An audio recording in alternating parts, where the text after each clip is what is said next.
Magandang araw sa atin, mga kababayan sa Pilipinas at sa ibang bansa. Kumusta kayo lahat? Welcome po kayo ulit sa ating munting channel. Sa mga natin, mga viewers natin hindi pa napag-subscribe, subscribe na tayo at like na rin sa ating mga video para may bagong upload, update tayo. Pakinggan po natin ngayon ang statement ng INC tungkol sa nagaganap na rally sa EDSA. Kaugnay po ng isinasagawang pagtitipon sa EDSA ngayong araw ay narito po sa studio, spokesperson po ng Iglesia ni Cristo, ang kapatid na Edwil Sabala. Kay Edwil, magandang umaga po. Magandang umaga po, Ka Nelson. Apo.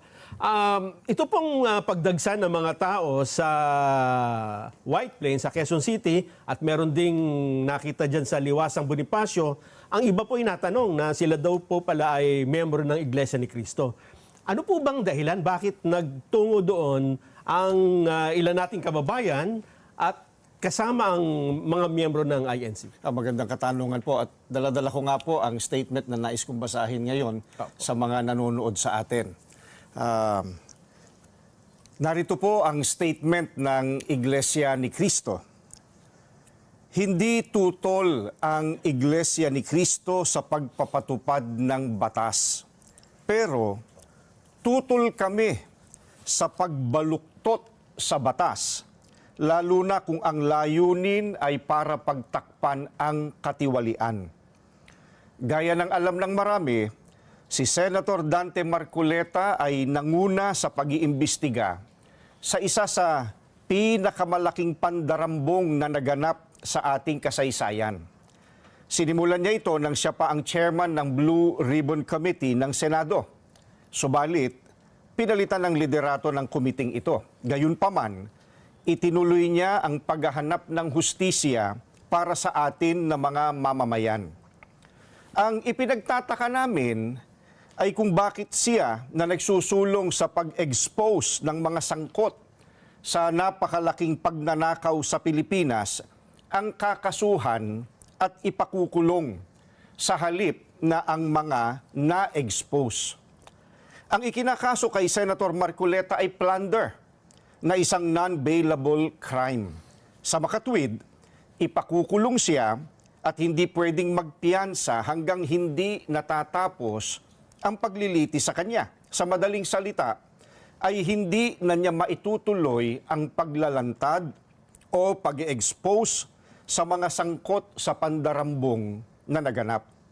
Pero, paanong naging plunder ang pagtanggap ng campaign donation o campaign contribution? Hindi naman galing sa kabangyaman ng Pilipinas ang tinanggap niyang donation mula sa mga sumuporta sa kanyang pagkandidato bilang senador.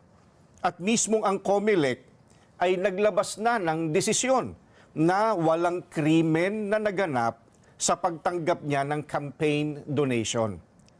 Sinusuportahan ng Iglesia ni Cristo ang itinataguyod ni Senator Marcoleta dahil ito rin ang posisyon namin. Nananawagan kami para sa transparency, accountability, justice, and peace. Kaya, nais naming iparinig sa mga kinauukulan na kahit ipakulong nila si Senator Marcoleta, ay hindi kami titigil sa paghingi ng katarungan para sa mga kababayan natin na ninakawan.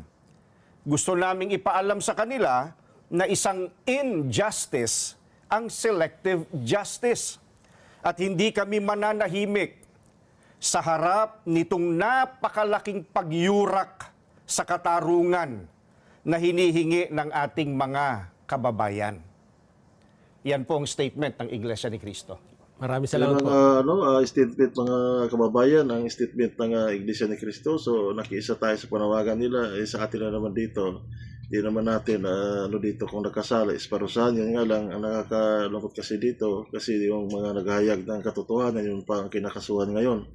Mas nauna pa yung makukulong si Senator Marcoleta kaysa doon sa ang mga unang naukusahan na kasabayan ni Senator Jingo Estrada. Pero ngayon maging sila malaya. So dito naman sana lahat na nagkasala, kung talagang para sa atin yung hustisya sa pagnanakaw sa ating bansa, siguro wala tayong pipiliin din. So sa atin na naman is opinion at reaction ng bilang simpleng mamamayan. Maraming salamat, mabuhay po tayong lahat. God bless.